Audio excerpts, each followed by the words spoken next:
What's going on, y'all? Paul the Barbarian here. We're going to go over a little bit of maintenance stuff. We're going to talk about how we do replacement straps, replacement buckles, that kind of thing. I know a lot of people don't have a lot of background in doing this kind of stuff. You haven't made your own armor, that kind of thing. I figure this would be an easy way to show you how to do really simple armor repairs, and these are the things that break off all the stinking time. I'm gonna replace this buckle on my Bazuband here. So what we have, I have several different things I'm going to show around, and I have a stick of butter. We'll know about that stick of butter here in a minute.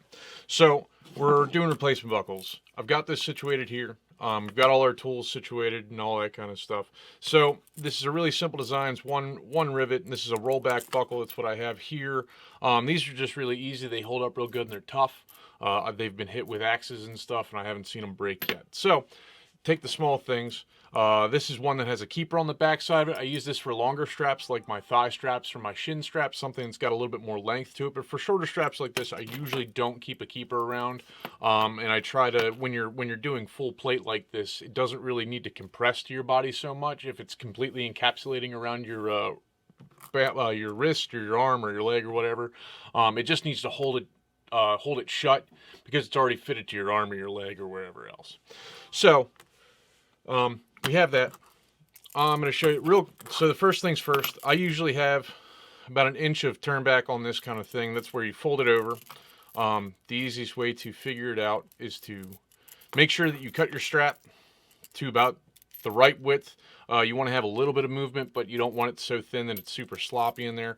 You fold it back to make sure that when you put the rivet, it's not super crunching this, but it's also not long enough that it can push all the way back and fall out. So that's where we have it. I'm going to make a little mark with my knife here. And I'm not going to use, like, there's a special tool that cuts out that little thing because it needs to be an oblong hole. There's a special tool that you use. I can't find mine. Most people don't have them. So I'm just going to do it with a hole punch. So I go dead center. I start at one end of my little mark. I go to the other end of my little mark. I try to keep it as dead center as I can. And then I overlap my hole punch.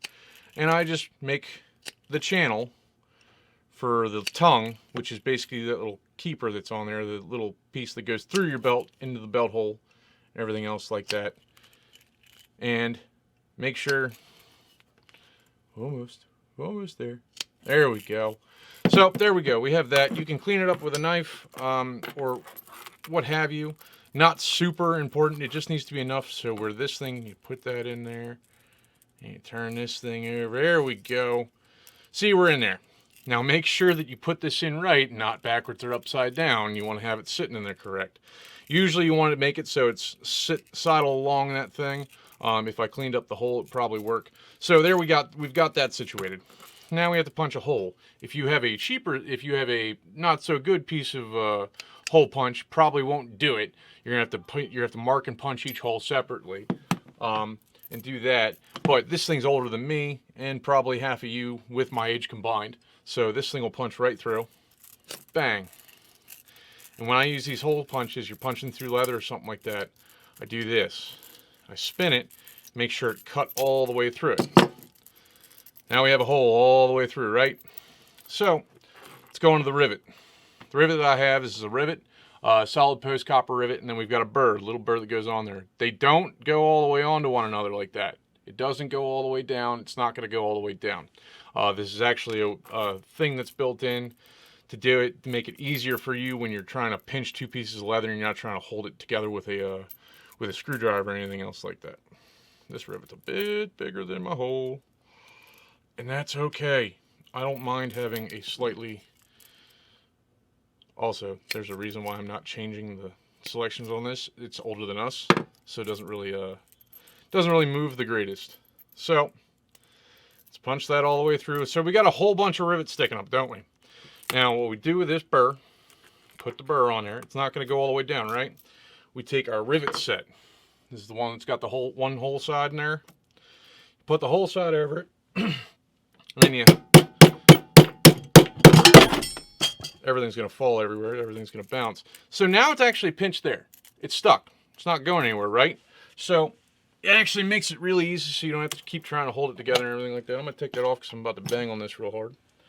So next thing we do is we chop off the excess rivet. Now, you don't chop it sheer to your burr. You want to have a little bit sticking up. You don't want to have too much sticking up, or you'll get something like that. Whenever I can get it to come into focus there. Wherever. You can see how bent that thing is. It's because it was too long and somebody tried to hammer it down. I think this is one of my new guys. And it just ruins the rivet. You got to take it out. It's not going to make a good connection, and it'll probably break apart in the first couple fights. So we've got this situated. Now, I'm going to do this real quick. This is really straightforward. Some people suggest that you start it out flat. You flatten it out. You figure out which way you can hold this. I'm using a very small anvil right now. So you work your way around the rivet and you peen the rivet over. Now, this is where our butter comes into play. So there, the buckle's done. It literally took me less than 5 minutes. So I'm going to show you on the butter what I actually did with the rivet, because I feel sometimes that visual representation a little bit bigger, a little bit more macro, a little bit more informative. So this is the top of our rivet, right? The burr's down here. So when I'm hammering around, when I'm going around this and I'm hammering it down, the copper's pretty soft. So when you do that, you're actually pushing the copper out, and you're stretching the copper out to become wider than your burr, right? Or the piece of steel or anything else that you're attaching it to. But you don't want to pull from the outside, because it'll be too thin and it'll break off. What you want to do is you want to pull from the middle and push out to bring out more material and make it a stronger bond. I tried to do this with wax earlier, it didn't work. So there we have we start peening it, we do all that kind of stuff. There you go. Now my hands are covered in butter. It's a great time. I'll just deal with that. I'll eat that. That's my snack for later. Keep that around. So we have this situated. There's one last thing I forgot to show you. There's this other little dish part, this little part here on the rivet set. That is actually to clean up your peen. I know it's going to be a funny word that I'm going to say a lot. You bang it down a little bit, and actually cleans out your peen a little bit, makes it look a little bit nicer, makes it look a little bit more situated. Now you don't want to peen it too tight to where it cuts the leather around this. You want it to pucker a little bit just to make sure it's under pressure, but you don't want to dig in and cut so hard that you're actually cutting the leather, because then you're actually compromising the durability of the leather itself. So now what I'm going to do, we're going to get to the easy part. I made this like this just because it was easy. I wanted to have something to show you first. But this is actually how I make my buckles usually. I just go ahead and I'm going to cut this in half. And this is going to allow us a place to rivet. We're going to punch a hole through that real quick. Wherever I put the hole punch, we're going to punch a hole through that real quick.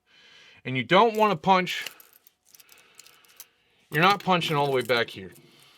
You're not punching all the way back here, right? We're not punching all the way there. There's not a lot of material behind it to hold it in strength. So we come up a little bit. We give it enough room. There you go. So there that is. Now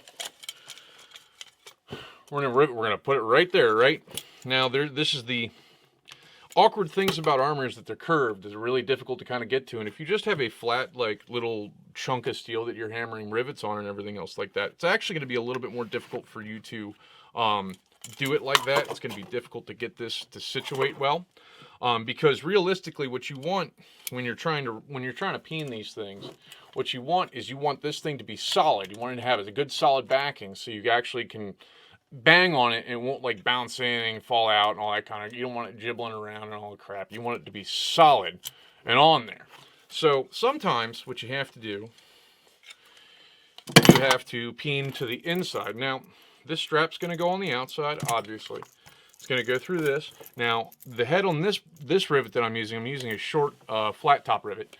This actually is pretty narrow. If you have a really narrow rivet head that you're trying to go onto, or you're peening on the other side of the leather, you want to put a burr there. You want to put a washer there. You want to be able to span out the force that is holding it together. So that's what I've done here. I've put a little bit bigger burr on there, and I'm going to then put it through this jib jam. The coffee and the butter, it's all going. It's all going. A little long there, but that's okay. So what I'm then going to do, so I'm going to situate it there. It is there. It's not going anywhere. I'm doing this on the inside of the steel. Now, if I wanted this strap to be able to swivel around and everything like that, I'd put another burr down there. I'd put another burr over it to make it so it could swivel and everything else like that. I'm going into a solid plate of steel. I'm not super stressed. I don't want this buckle doesn't have to move around or anything else like that. It doesn't have to have movement. So I'm just going to rivet it. I'm just going to peen it straight around this steel and make a solid peen. So when I'm doing this, I sometimes leave a little bit more of the rivet there, so you have a little bit more material, because basically whatever's sticking on the other side of this is the amount of material you can work with, and that's how much material you're able to spread out and use. So I've got this situated. It's not going to move around anywhere, basically, I think. There we go. A little bit more of a solid handle there. And and this is a steel rivet. Now, if you're using a steel rivet, it's a little bit more difficult because the steel's harder.